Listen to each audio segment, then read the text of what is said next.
En el Nuevo Testamento de su Biblia busque la Epístola de Santiago, capítulo 1, los versos 19 y 20.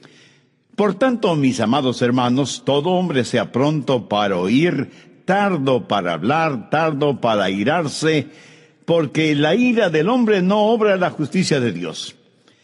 Pero brevemente quiero que note el verso 18. Él, de su voluntad, nos hizo nacer por la palabra de verdad, para que seamos primicias de sus criaturas. Este versículo habla del nuevo nacimiento que cada genuino creyente ha experimentado. Y yo confío, amigo oyente, en que usted ya haya experimentado ese nuevo nacimiento. Hoy se habla mucho acerca del nuevo nacimiento. Muchas personas dicen que han nacido de nuevo. Y una de las maneras en que usted puede decir si una persona ha nacido de nuevo es si ve un cambio radical en la forma en que esa persona vive.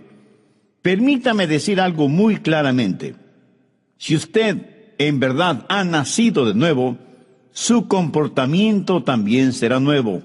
Pablo lo dice de la siguiente manera: de modo que si alguno está en Cristo, nueva criatura es. Las cosas viejas pasaron, he aquí, todas son hechas nuevas. Escúcheme, y escúcheme bien. Si su religión no ha cambiado su vida, es mejor que cambie de religión. Porque la religión bíblica, si así podemos llamarla, debe cambiar su vida. Así que Santiago 1:18 habla del nuevo nacimiento, y en el verso 19 se habla del nuevo comportamiento. Se cuenta que algunos hombres estaban hablando acerca de las nuevas traducciones de la Biblia, y uno de ellos dijo: a mí me gusta más la traducción de mi madre. Los demás le dijeron: pues no sabíamos que tu mamá era una persona tan erudita. ¿Cómo traduce ella la Biblia? Y el hombre contestó: mi madre traduce la Biblia en el vivir cotidiano. Todos se quedaron en silencio, pensativos, y yo creo que todos necesitamos traducir la Biblia en nuestras acciones diarias. Santiago habla acerca de 3 áreas pertinentes de nuestro comportamiento. Son instrucciones que el apóstol nos da porque somos nacidos de nuevo. Veamos otra vez el verso 19.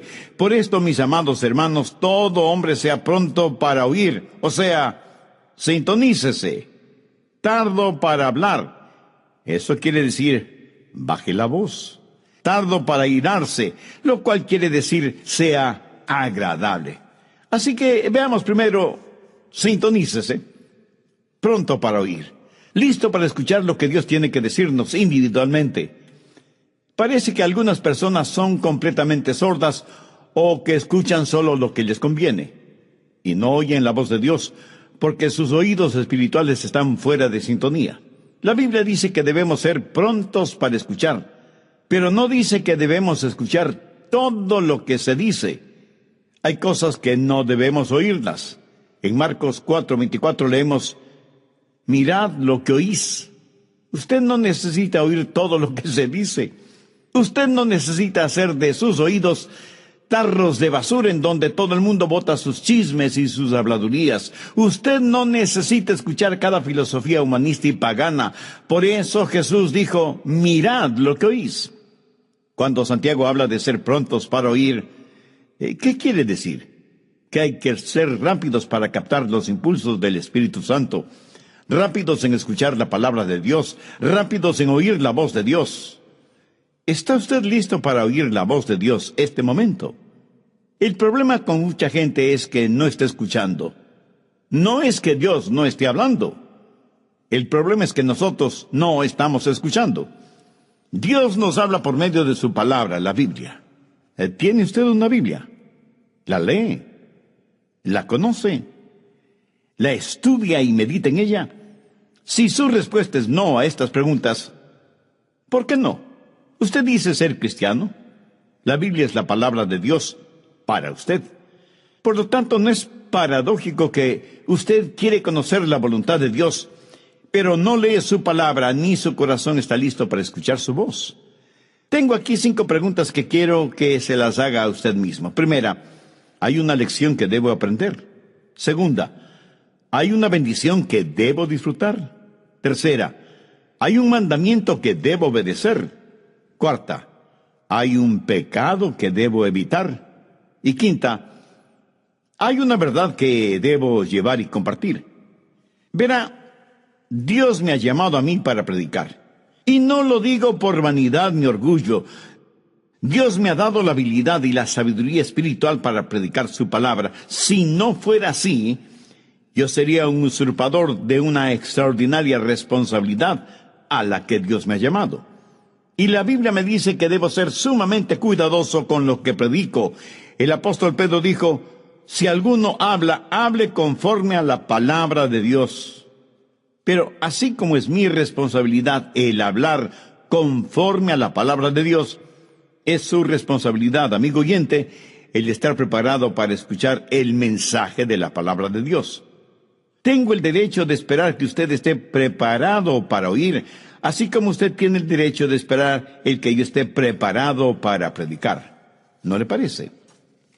Sí, yo sé que no soy el mejor predicador del mundo y estoy muy convencido de esa realidad. Sé que hay muchos otros siervos predicadores que son verdaderos eruditos bíblicos, pero escúcheme, aunque sé que otros pueden predicar mejor que yo, nadie, absolutamente nadie puede predicar un mejor evangelio, porque el evangelio es uno solo. Y si alguien cree el evangelio de los falsos maestros, pastores y profetas, la Biblia dice, sea anatema. Dios habla por medio de las Escrituras. Dios habla por medio de mensajes como este que está escuchando. Dios habla por medio de su Espíritu Santo. Por eso la Biblia dice, el que tenga oídos para oír, oiga. Muchos no han aprendido a estar quietos y a escuchar lo que Dios diga en los momentos de meditación, de devociones personales. Ahora tengo una advertencia. Cuando usted tiene realmente su momento devocional con Dios, el diablo le atacará con toda la artillería del infierno, porque él no quiere que usted tenga esa comunión espiritual, ese compañerismo íntimo con Dios. Él no quiere que usted aprenda a decir, habla, Señor, que tu siervo escucha. ¿Le gusta a usted conversar con alguien que acapara la conversación? Muchos de nosotros somos egoístas cuando se trata de la oración. En vez de tratar de escuchar a Dios, queremos, casi demandamos que Dios nos escuche. En la sociedad actual en la cual vivimos, nos hemos llenado de tanto ruido infernal y mundano que casi desconocemos lo que es un tiempo de quietud, de silencio en la presencia de Dios. Y cuando visitamos Israel, al cruzar por unos campos de pastoreo, el guía nos dijo, a estos campos vienen los pastores con sus ovejas para que se alimenten, exactamente como lo hacían los pastores hace ya más de 2000 años, pero con una diferencia. Los pastores de antaño, por lo general, tenían una flauta, en la cual interpretaban hermosas melodías mientras las ovejas se alimentaban. Hoy en día tienen radios transistores y iPods para escuchar lo que se les antoja escuchar, sea bueno o malo. Y yo, sonriendo, pensé, si David hubiera tenido uno de estos modernos inventos, estoy seguro que no hubiera escrito el Salmo 23. Santiago, en primer lugar, nos dice que el nuevo nacimiento da como resultado un nuevo comportamiento, que debemos estar sintonizados a la voz de Dios y que debemos ser prontos para oír. En segundo lugar, dice que debemos ser tardos para hablar. No solo que debemos estar sintonizados, sino que debemos pensar antes de hablar. ¿Por qué? Porque la verdad es que en general hablamos demasiado. Abrimos muchas cosas por equivocación, pero no tan frecuentemente como la boca. Es como si el apóstol estuviera diciendo, no hablen tanto como están acostumbrados a hacerlo. Busque Proverbios 10:19. En las muchas palabras no falta pecado, mas el que refrena sus labios es prudente. Matemáticamente existe la posibilidad de que mientras más hable, más pronto está a pecar con su boca. En Proverbios 17:27 y 28 leemos, el que ahorra sus palabras tiene sabiduría. Aún el necio cuando calla es contado por sabio. El que cierra sus labios es entendido. Muchos de nosotros nos metemos en problemas cuando hablamos. Por eso es mejor tener la boca cerrada. Eclesiastés 5:3 dice: porque de la mucha ocupación viene el sueño, y de la multitud de palabras la voz del necio. Mientras más una persona habla, a veces más proclama la necedad de su corazón. Alguien dijo que es mejor tener la boca cerrada y dejar que los demás piensen que uno es un tonto, que comenzar a hablar y remover cualquier duda al respecto. Los rabinos suelen decir y señalar que el hombre tiene 2 oídos y una boca. Los oídos siempre deben estar abiertos y la boca cerrada, reteniendo en esa bóveda, tras los barrotes de marfil que son los dientes, a la lengua. Debemos escuchar 2 veces más de lo que hablamos, pero la realidad es todo lo contrario. Mateo 12:36. Mas yo os digo que de toda palabra ociosa que hablen los hombres, de ellas darán cuenta en el día del juicio. Escuche, Jesús no está diciendo que no debemos tener conversaciones agradables o compartir un momento de humor sano. Él habla de palabras improductivas, denigrantes, hirientes, groseras, maldicientes. En Santiago 2:17 leemos: así también la fe, si no tiene obras, es muerta en sí misma. La palabra muerta en este versículo es la palabra ociosa de Mateo 12:36. ¿Qué quiere decir esto? Que es improductiva, que no contribuye para nada, que es desanimadora en vez de edificadora. Prácticamente lo que Jesús dice es que si las palabras que decimos no ayudan, no edifican, sino que más bien son destructivas, y que de cada una de esas palabras daremos cuenta en el día del juicio. Aún el humor adecuado puede ser usado para romper el hielo en cualquier reunión y puede ser agradablemente beneficioso.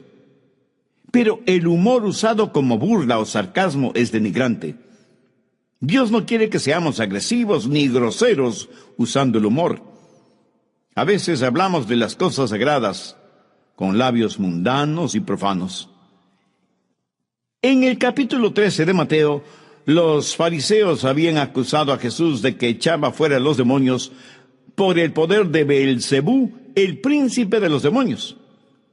Por eso Jesús dio una advertencia. No es una advertencia contra palabras sabias y edificantes, sino contra palabras acusatorias dichas seriamente.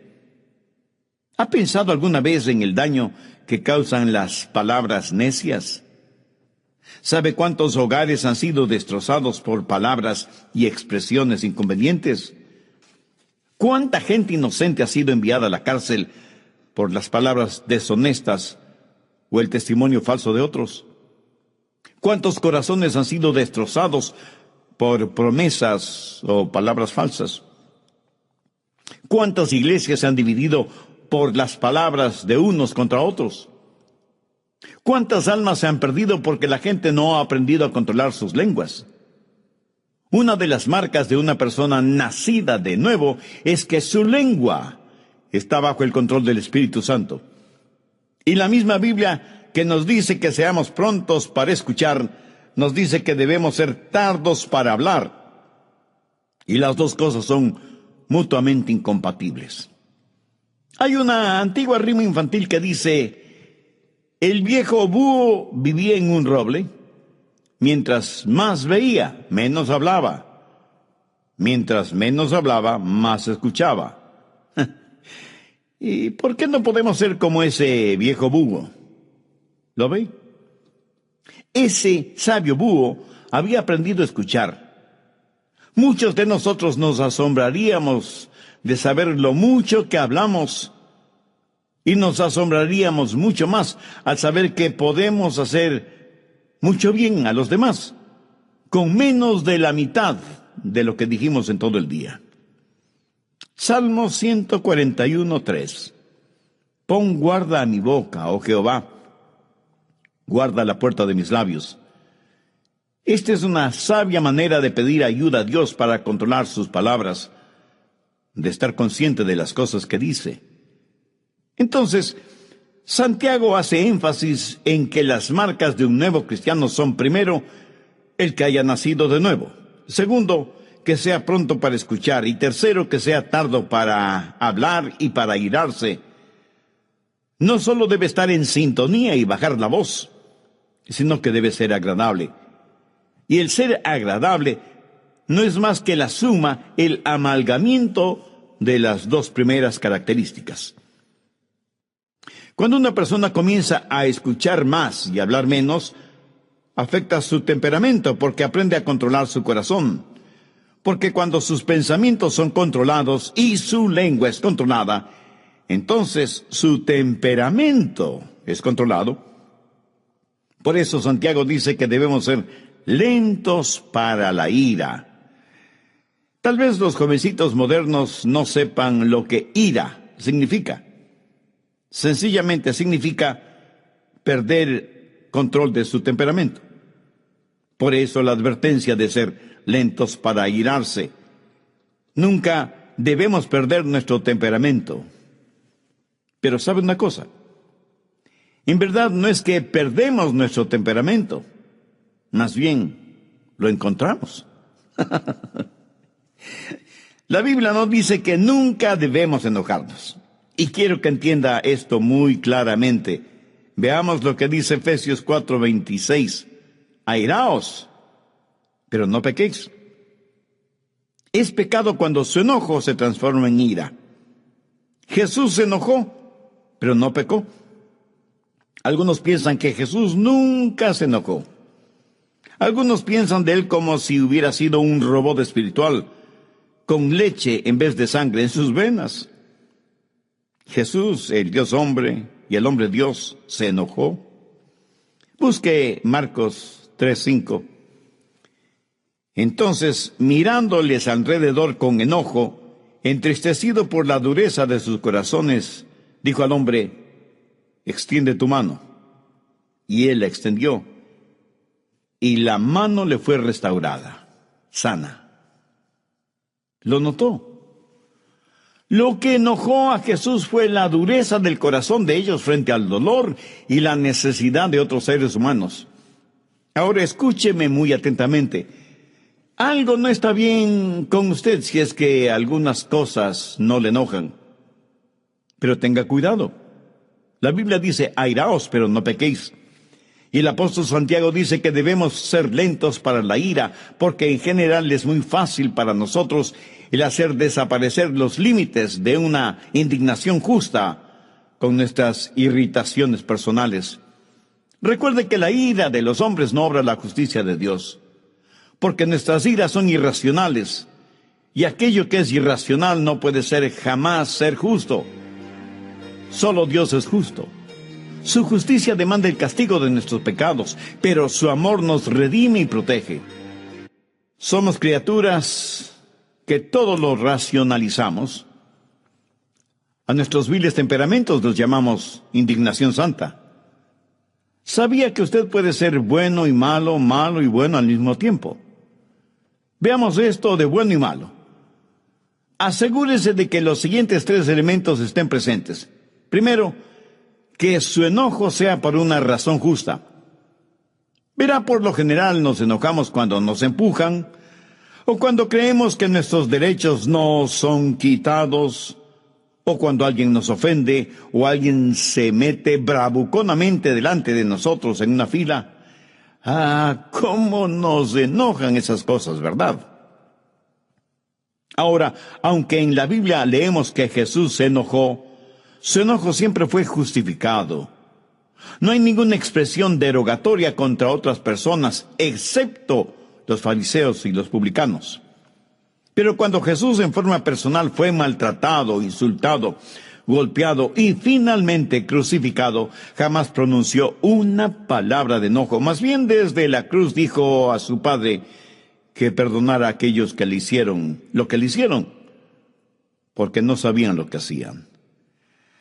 La mayoría de nosotros nos enojamos cuando alguien nos hace daño. Jesús se enojó cuando vio sufrir a otros seres humanos.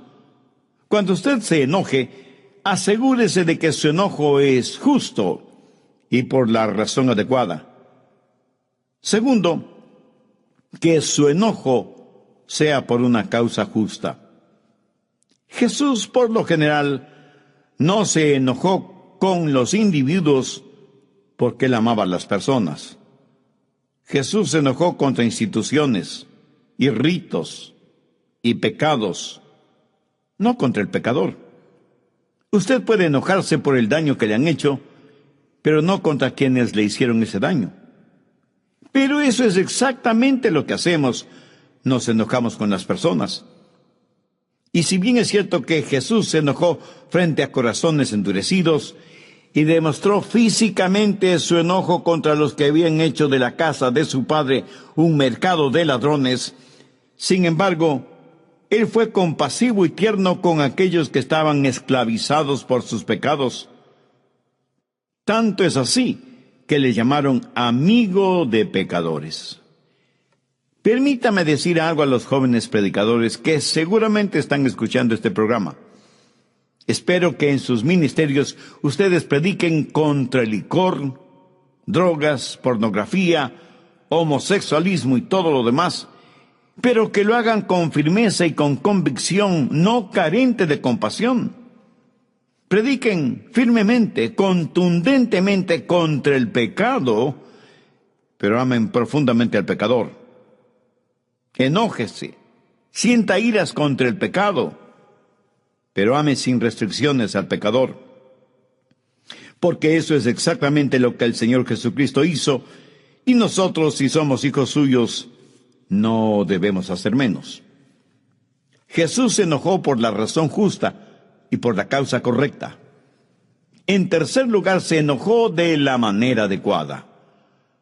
Su enojo le hizo parte de la solución, sin agrandar más el problema.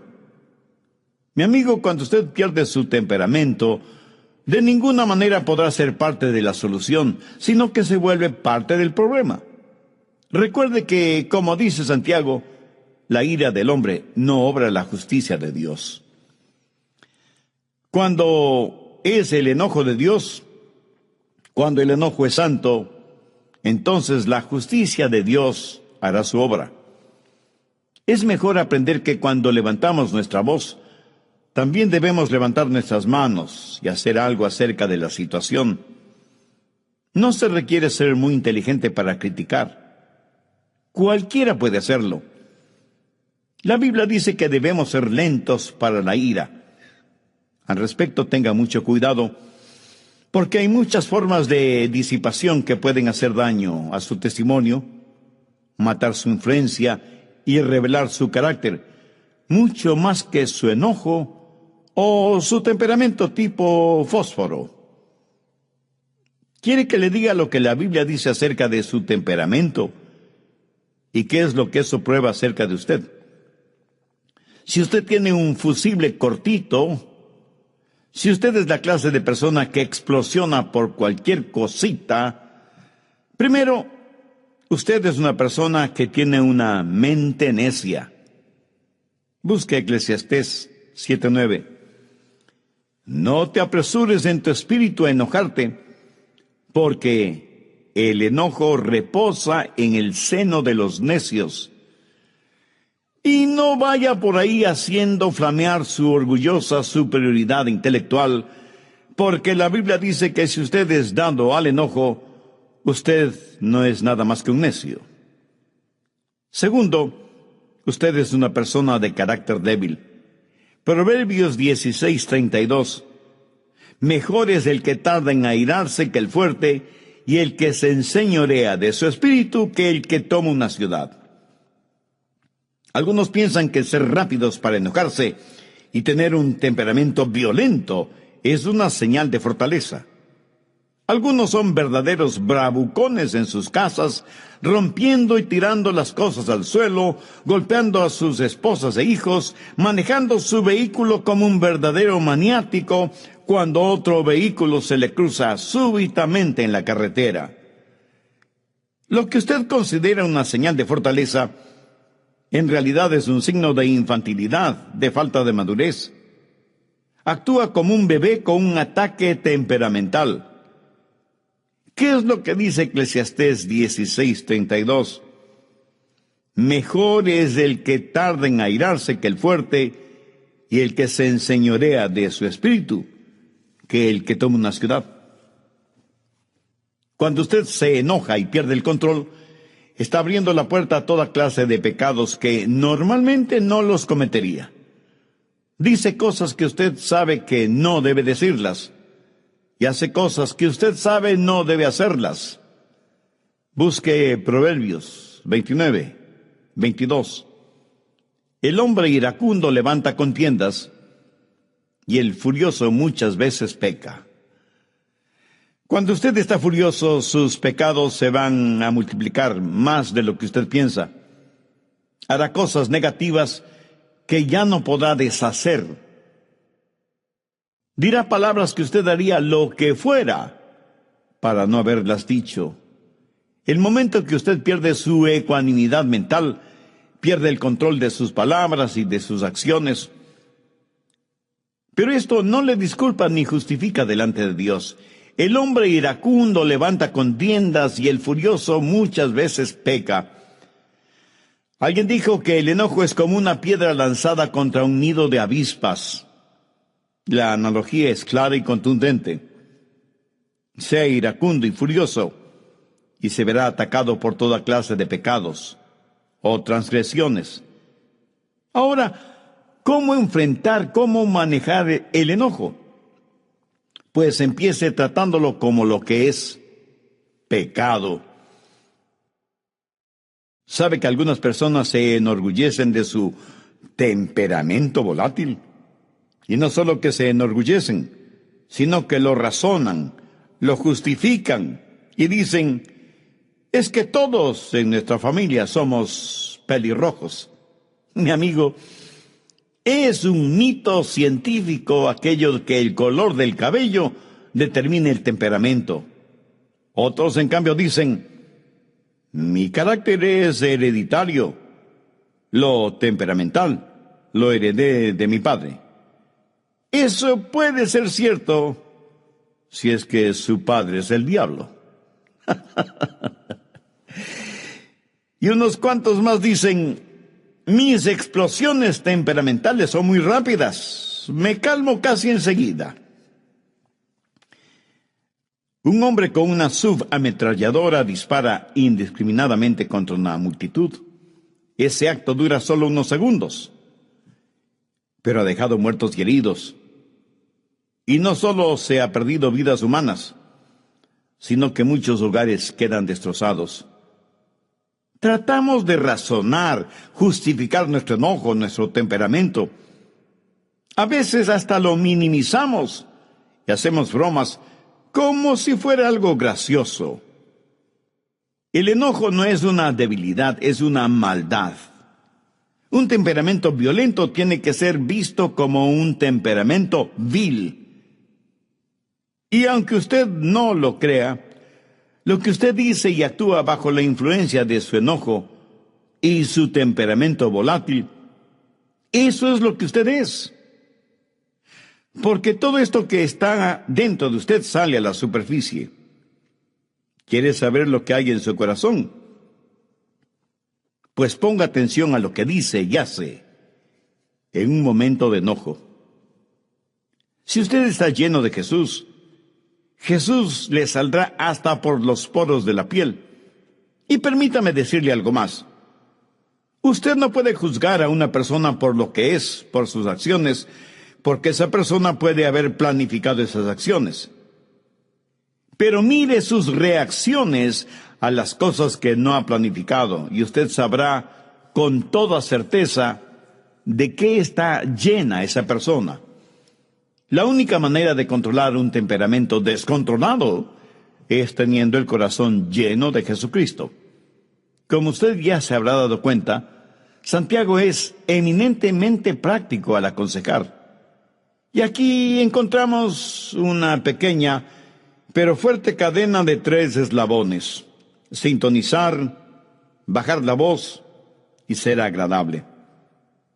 Verá, cuando comienzo a escuchar, cuando dejo de monopolizar la conversación, entonces aprendo a controlar mi temperamento, porque mis pensamientos y mis palabras tienen una forma de animar mi espíritu.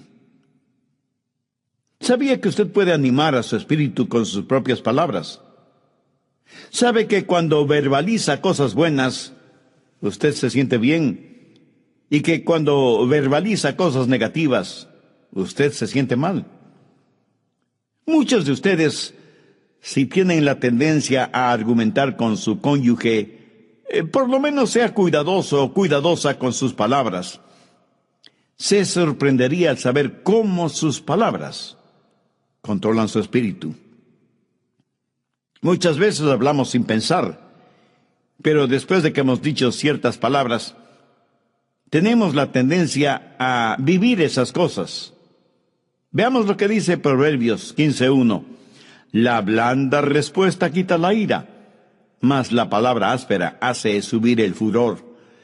Así que cuando escucha más y habla menos, descubrirá que tiene más control sobre su espíritu.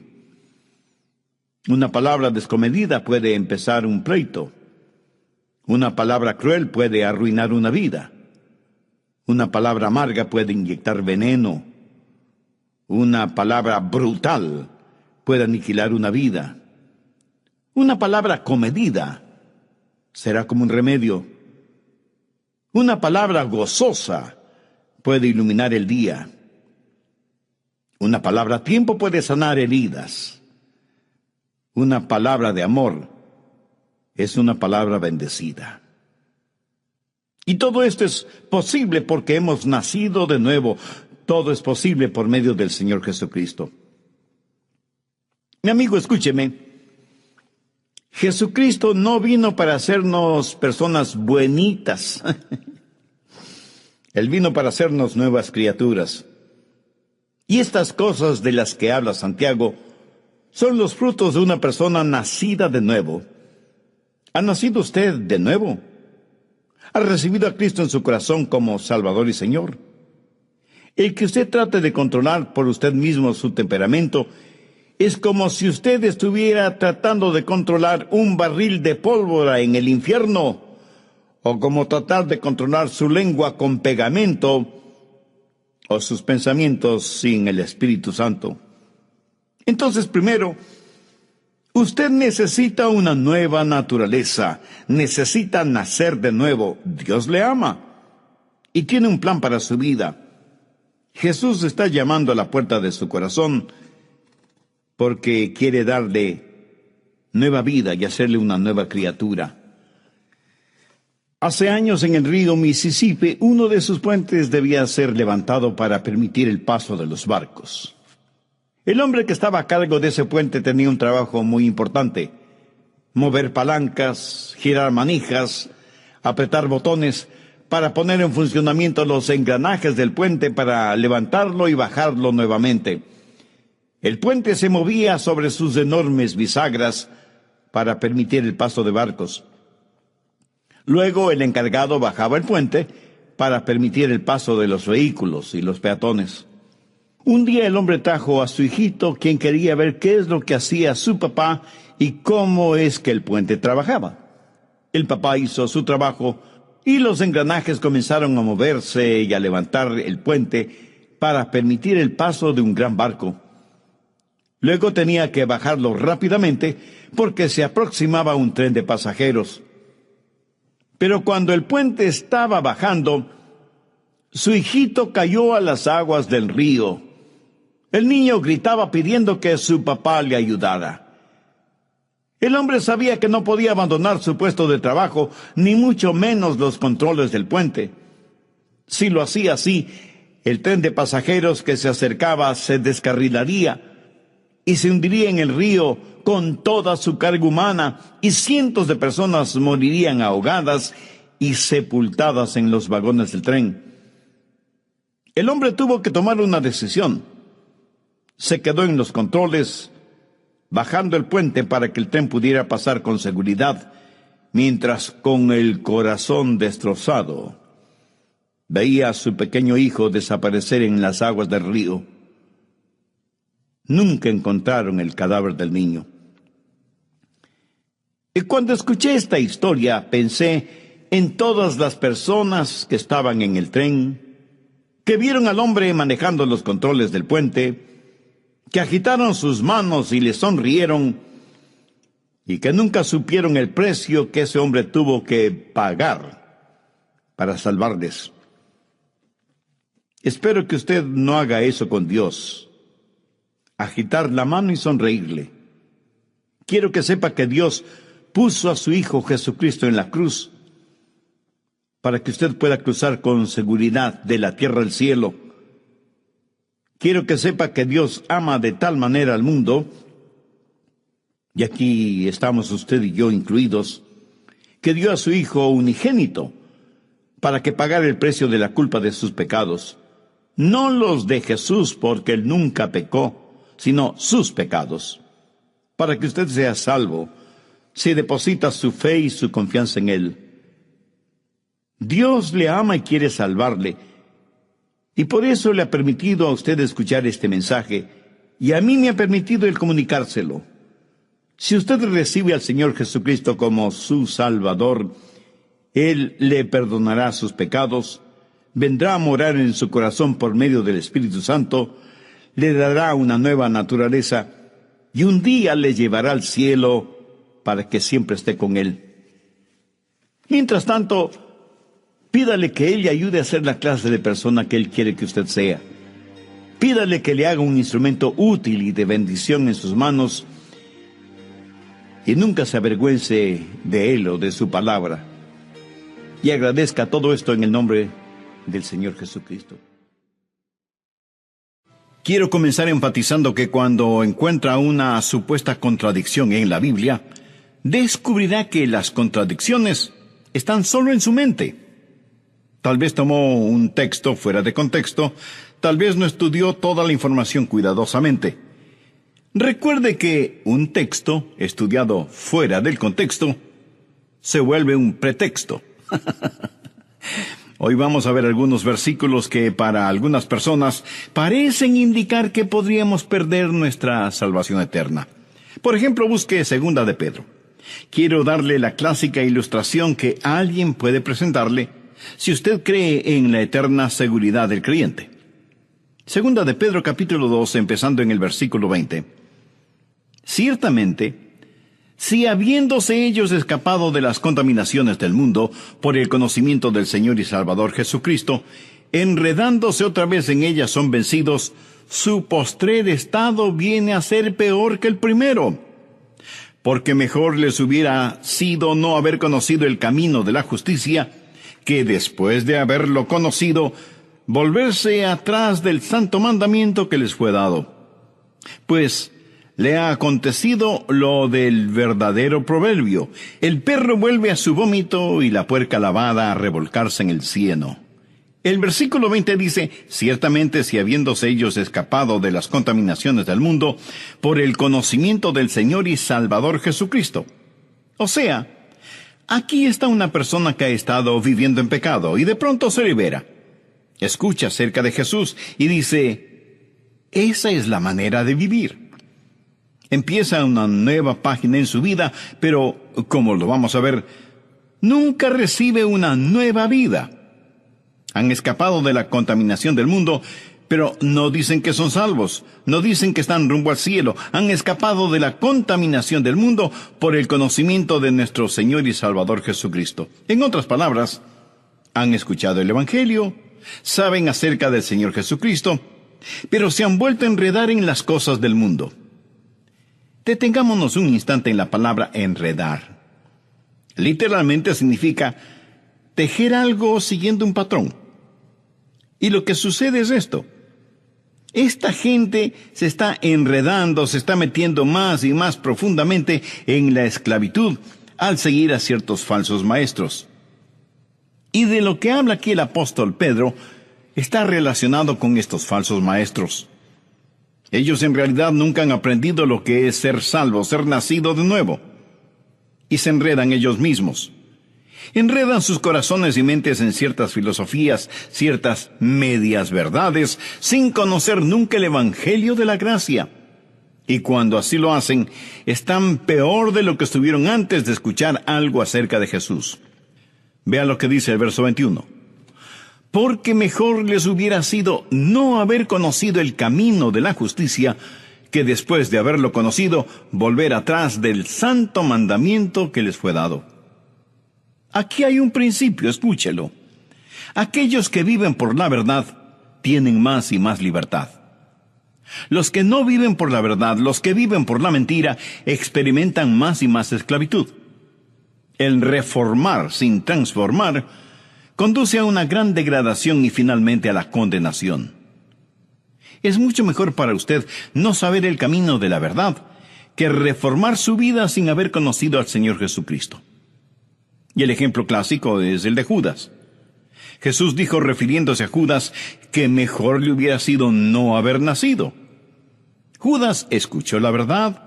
Judas reformó su vida. Judas fue discípulo del Señor Jesús. Judas escapó de la contaminación del mundo por un rato. Pero su postrer estado vino a ser peor que el primero. No sin razón Jesús dijo que a Judas le hubiera sido mejor no haber nacido.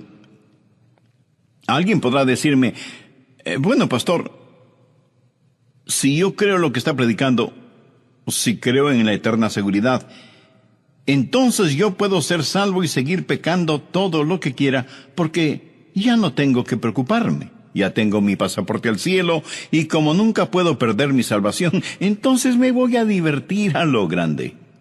Mi amigo, parece que usted quiere tener lo peor de este mundo y lo mejor del otro. Escúcheme. Yo puedo pecar todo lo que quiera. ¿Sabía eso? Yo puedo pecar todo lo que quiera, pero no quiero hacerlo. No quiero pecar. Nada me haría más feliz que el saber que no pecaré nunca más. Si hubiera algún tipo de documento que diga que será imposible para mí el pecar, lo firmaría sin pensarlo 2 veces. Yo no quiero pecar. Y si usted cree que la seguridad eterna es una licencia para seguir pecando, ¿sabe cuál es su problema? Usted probablemente necesita ser salvo. Necesita que lo que usted quiere hacer sea modificado. Es más, usted necesita un querer hacer completamente nuevo. Usted necesita nacer de nuevo. Esta gente a la cual Pedro está hablando estaba reformada, pero nunca había sido regenerada. Y el apóstol da 2 ejemplos clásicos en caso de que alguien piense que él está hablando de alguien que fue salvo y que perdió su salvación. Y los ejemplos que él da son absolutamente claros. El ejemplo número 1 es el del perro, y el segundo ejemplo es el de la puerca.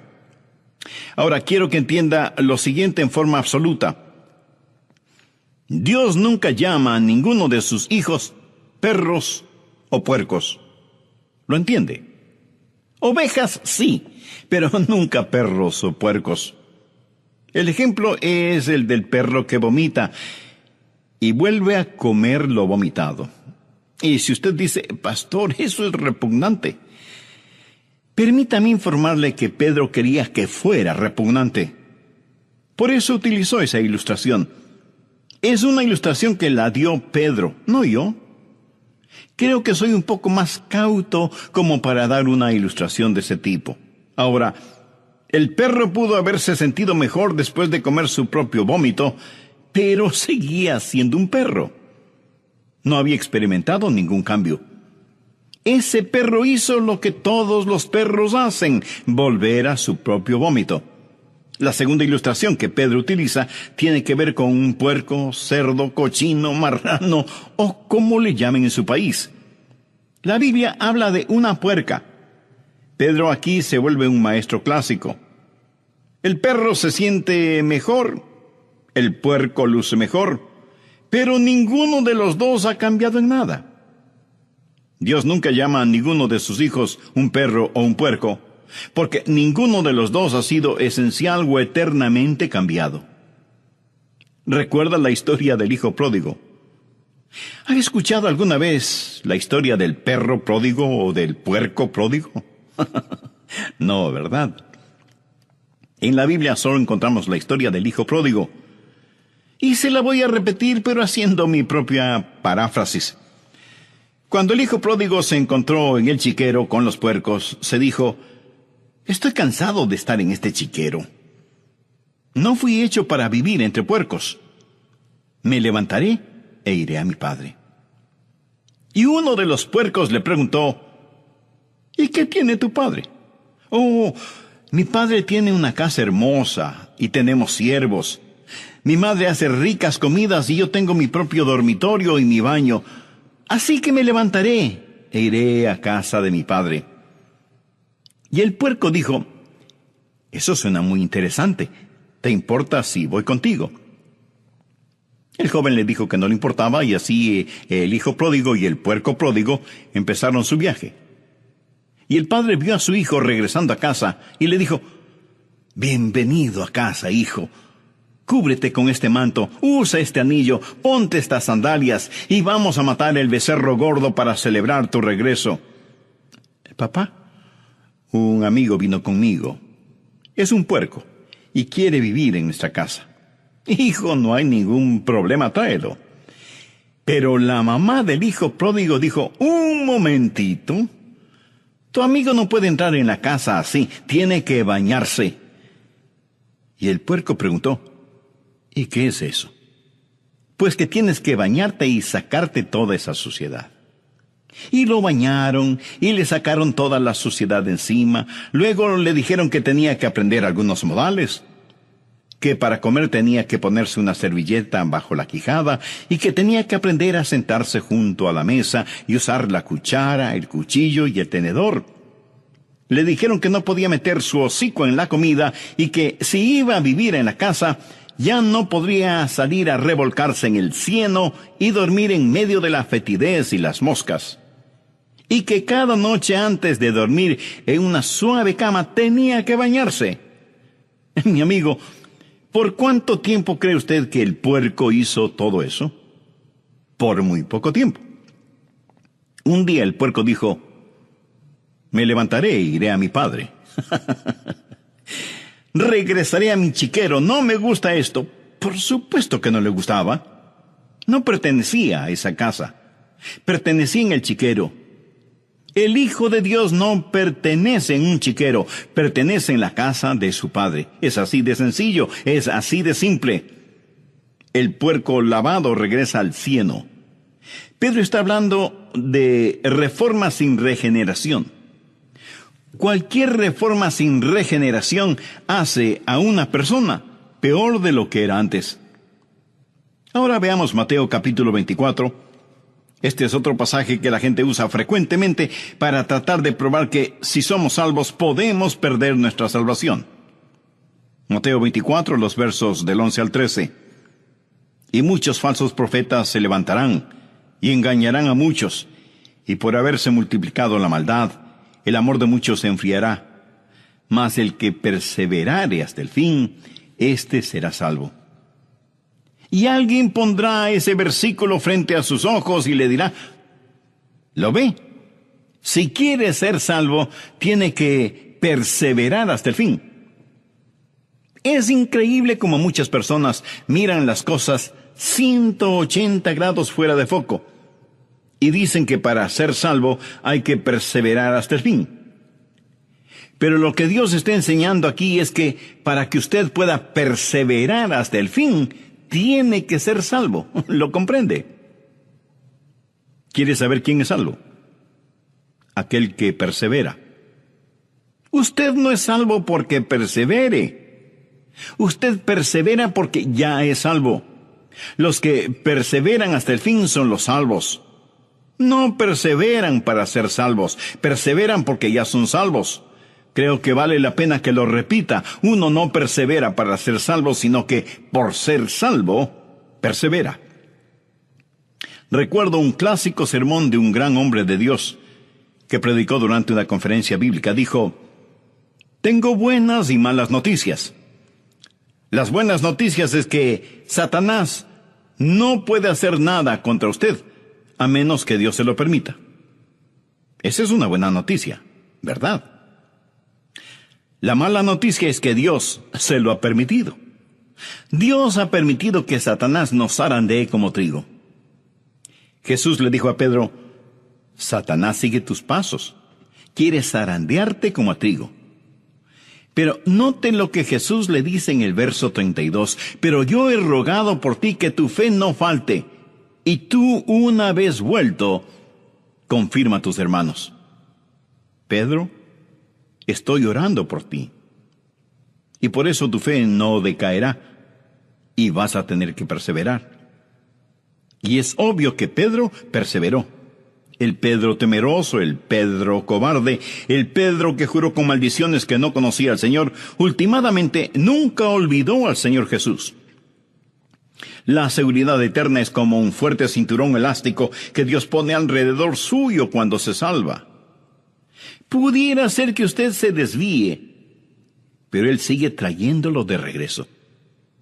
Es el amor de Dios el que ora para que la fe de Pedro no decaiga. Pero en este mismo capítulo nos encontramos con otra persona, Judas.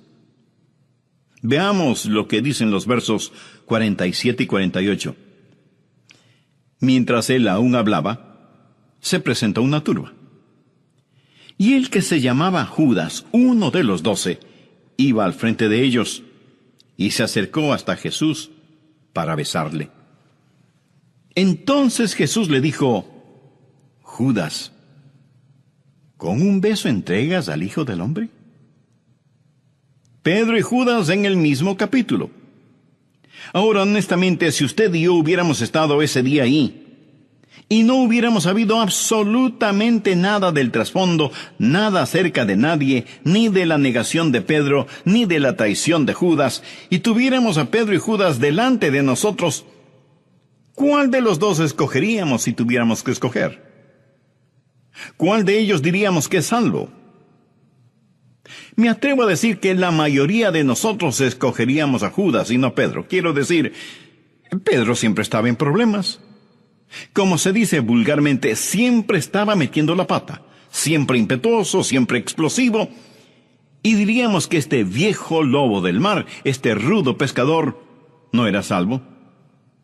Ahora con Judas la cosa es diferente. Pero, ¿por qué diríamos que Judas era salvo? Pues por simple deducción. ¿A quién nombra usted de tesorero? Pues a la persona en la que más confía. ¿Correcto? Judas era la persona que tenía la funda con el dinero. ¿Por qué confiaban en él? Cuando Jesús dijo que uno de ellos le traicionaría, ninguno de ellos dijo: tiene que ser Judas. Nadie sospechaba de Judas. ¿Perseveró Judas? Por supuesto que no perseveró.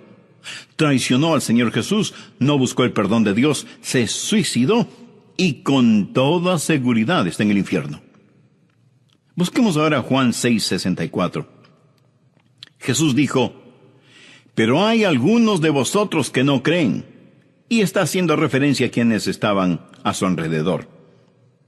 Jesús sabía desde el principio quiénes eran los que no creían y quién le había de entregar. ¿Cree usted que todas estas cosas sorprendieron a Jesús? ¿Cree usted que él dijo: ¿cómo pude haber escogido a Judas, en quien confié, y ahora me traiciona? No, mi amigo, Jesús escogió a Judas sabiendo lo que iba a suceder. Jesús supo que Judas nunca creyó en él. Veamos lo que dicen los versos 70 y 71 de este mismo capítulo 6 del Evangelio de Juan.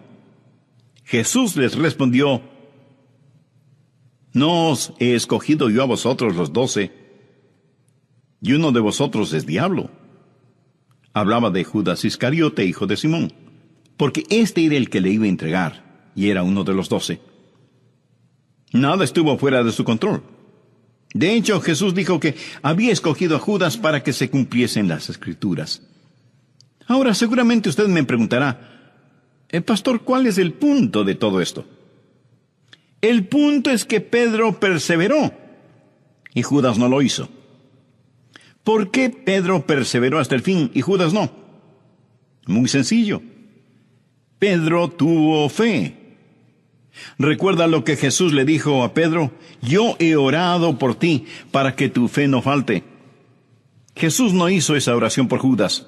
Jesús sabía desde el principio quienes no creían en él. Judas nunca creyó, Pedro sí creyó. Y aquellos que perseveran hasta el fin son los que son salvos. Amigo, le pregunto, ¿tiene usted esa salvación? ¿Está usted persuadido de su seguridad eterna? La única forma de ser salvo y tener seguridad eterna es por medio del Señor Jesucristo, por medio de la fe. Algunas personas, interpretando varios textos bíblicos fuera de contexto, dicen que quienes son salvos pueden perder su salvación. Una cosa es parecer ser salvo, y otra muy diferente, el ser salvo de verdad. Por eso es que el apóstol Juan en el capítulo 2, verso 19 de su primera epístola dice: salieron de nosotros, pero no eran de nosotros. Porque si hubiesen sido de nosotros, habrían permanecido con nosotros. Pero salieron para que se manifestase que no todos son de nosotros. Por lo tanto, aquellos que se van no pierden su salvación. Los que no perseveran no pierden su salvación porque nunca la tuvieron. Bien, veamos otro pasaje que la gente usa para decir que los que son salvos pueden perder su salvación. Busque el capítulo 15 de Juan, empezando en el verso 5. Yo soy la vid, vosotros los pámpanos. El que permanece en mí y yo en él, éste lleva mucho fruto, porque separados de mí, nada podéis hacer. Y algunos estarán pensando: yo puedo hacer algo. Esa es su opinión personal. Jesús dice: separados de mí, nada podéis hacer. Sin él, no importa lo que hagamos, somos como cero a la izquierda. Y Jesús sigue diciendo: el que en mí no permanece será echado fuera como pámpano, y se secará. Y los recogen y los echan en el fuego y arden. Si permanecéis en mí y mis palabras permanecen en vosotros, pedid todo lo que queréis, y os será hecho. En esto es glorificado mi Padre, en que llevéis mucho fruto, y seáis así mis discípulos. Y alguien dirá: bueno, este es un cuadro de alguien que estuvo en Cristo, y sin embargo es separado de Cristo. Es lanzado al fuego y allí arde. Permítame decirle que aquí el Señor Jesucristo no está hablando de ninguna manera acerca de la salvación. Está hablando acerca de llevar fruto. Y está usando una ilustración, una metáfora. Debemos permanecer en el Señor Jesús si queremos dar mucho fruto. En un viñedo, el viñador poda las plantas, quita todo lo que no va a producir fruto. ¿Qué hace con todas las ramas que fueron podadas? No es buena madera como para tallarla. No se puede usar en la chimenea porque no hace un buen fuego. Lo único que se puede hacer es quemarlas. Lo que el Señor Jesús está diciendo es esto: si no permanecen en mí, son buenos para nada. ¿Qué le parece? Buenos para nada. ¿Es usted un cristiano bueno para nada? Escuche, Él no está hablando ni del cielo, ni del infierno, ni de la salvación. Está hablando acerca de llevar fruto. Es lo mismo que el apóstol dijo: no quiero ser un inútil, una persona buena para nada. Nunca trate de sacar su teología de una metáfora, de una ilustración. Usted aprende su teología de las epístolas, no de las ilustraciones, parábolas o metáforas. De estas usted aprende maravillosas y prácticas verdades. Si como creyentes vamos a dar frutos, necesitamos permanecer en el Señor Jesucristo. Veamos algo más en Hebreos capítulo 6. He dejado esto para lo último porque esto es lo que mucha gente usa para realmente probar que de alguna manera podemos perder nuestra salvación. En esta porción, el autor de Hebreos está hablando de una imposibilidad. Dice que hay algo que es imposible. Hebreos 6, desde el verso 4. Porque es imposible que los que una vez fueron iluminados y gustaron del don celestial, y fueron hechos partícipes del Espíritu Santo, y asimismo gustaron de la buena palabra de Dios y los poderes del siglo venidero, y recayeron, sean otra vez renovados para arrepentimiento, crucificando de nuevo para sí mismos al Hijo de Dios y exponiéndole al vituperio.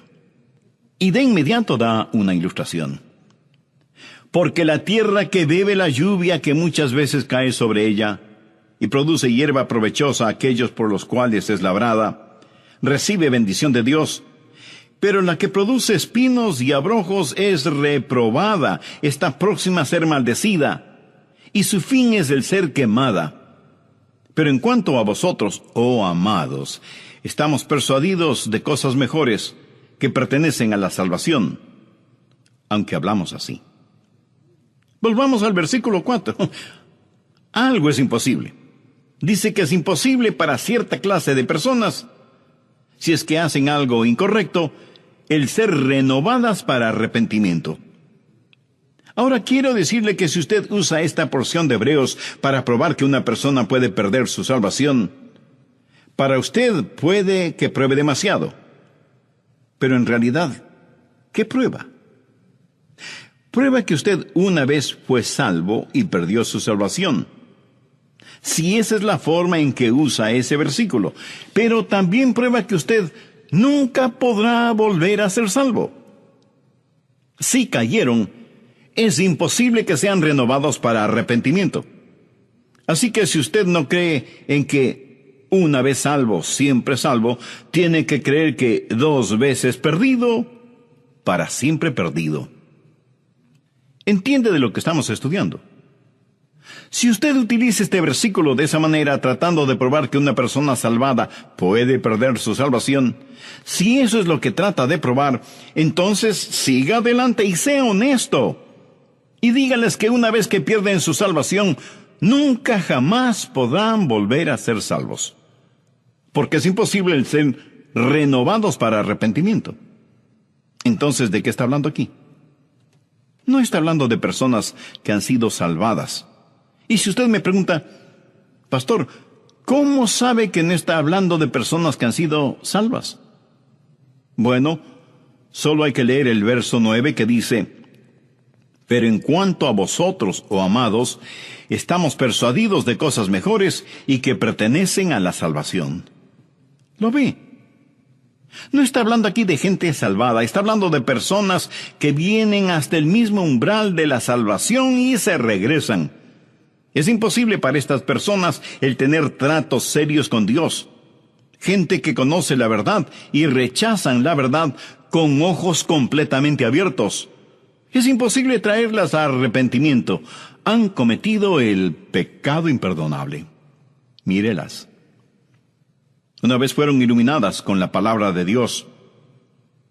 Mucha gente ha escuchado nuestros programas radiales y han sido iluminadas. Han saboreado el don espiritual, han sido hechas partícipes del Espíritu Santo, han gustado de la palabra de Dios y de los poderes del siglo venidero, han probado todo eso, pero se han apartado. No estamos hablando de una persona que peca por ignorancia, ni de una persona que peca porque no tiene entendimiento. Hablamos de una persona que con todo entendimiento y sabiendo muy bien lo que hace, dice, no quiero a Jesús en mi vida. Permítame ilustrar este punto. Supongamos que usted va de compras al supermercado y ahí junto a los productos lácteos, en una mesita hay un plato con pedacitos de queso. Usted toma un pedacito de queso y lo saborea. Es un queso sabrosísimo. Así que pide 2 libras de ese queso. Termina de hacer sus compras y va a la caja a pagar. Hasta aquí ninguna novedad. Pero cuando la cajera registra el precio del queso, usted no puede creer que sea un queso tan caro. Y usted dice que no está dispuesto a pagar tanto por un simple queso. Y ella le informa que es un queso muy raro, importado, y que ella pensaba que usted lo quería. De otra forma, no lo hubiera pedido. Y usted le dice que efectivamente lo quería, pero no sabía que era tan caro y que no estaba dispuesto a pagar tanto, por muy raro e importado que fuera el queso. Y no lo compra. Bien, aquí está un individuo que probó ese queso raro y delicioso, lo saboreó en su boca con todas sus glándulas gustativas, sabe que nunca antes había saboreado algo tan exquisito, pero no está dispuesto a pagar lo que vale, y lo deja. Lo rechaza voluntariamente sabiendo muy bien lo que hace, y ese es su privilegio. Nadie le obliga a comprarlo, pero recuerde, tampoco nadie le obligó a probarlo. Ahora en Hebreos encontramos una ilustración, y me fascinan las ilustraciones de la Biblia que lo aclaran todo. Leamos nuevamente Hebreos 6, los versos 7 y 8. Porque la tierra que vive la lluvia que muchas veces cae sobre ella, y produce hierba provechosa a aquellos por los cuales es labrada, recibe bendición de Dios. Pero la que produce espinos y abrojos es reprobada, está próxima a ser maldecida, y su fin es el ser quemada. Bien, ahora vamos a usar nuestra imaginación santificada. Suponga un lote de terreno sembrado con una clase de semilla, y al otro lado, otro lote de terreno con otra clase de semilla. Los dos lotes están separados por una cerca. La lluvia cae sobre ambos lotes. Recuerde que Dios hace que llueva sobre justos e injustos. Y el sol también se derrama sobre ambos lotes. Y los dos lotes de terreno reciben las caricias de la brisa, tanto como la impetuosidad de los vientos. El un terreno comienza a producir magníficos frutos, pero el otro terreno solo produce espinas y abrojos. La misma tierra, la misma lluvia, el mismo sol, los mismos vientos, pero hay una gran diferencia en lo que producen ambos terrenos. ¿Cuál es la diferencia? La semilla. En un lado, magníficos frutos.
you